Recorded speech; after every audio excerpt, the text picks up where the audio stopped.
Sir sir వీళ్ళిద్దరూ దెబ్బలాడేసి ఉన్నారండి. ఎందుకు దెబ్బలాడుకుంటున్నారా? వీళ్ళ పేరెంట్స్ని పిలిపించండి. సరే సార్. రే అలా దెబ్బలాడుకోవడం తప్పు కాదు. సెకండ్ నేనెవడా?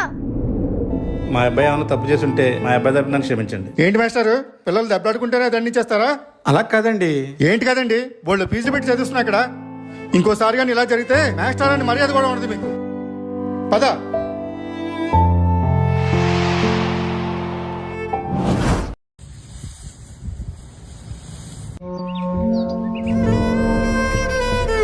ఇలా దెబ్బలాడుకోవడం తప్పు కాదు. సెకండ్ నేనెవడా?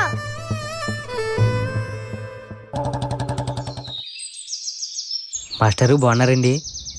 నువ్వు? నేనండి మీ చిన్నప్పుడు స్టూడెంట్ రాముని. బాబు రాము నువ్వా? ఏం చేస్తున్నావు అమ్మా? ఏదో మీ దయ వల్ల మంచి పొజిషన్లో ఉన్నాను మాస్టర్. సాఫ్ట్వేర్ జాబ్ చేస్తున్నాను. చాలా సంతోషం బాబు. వెళ్ళొస్తానే. మాస్టరు బాగున్నారండి? ఎవరు బాబు నువ్వు? మీకు చెప్పేంత గొప్ప పొజిషన్లో లేను మాస్టరు. నన్ను క్షమించండి మాస్టరు.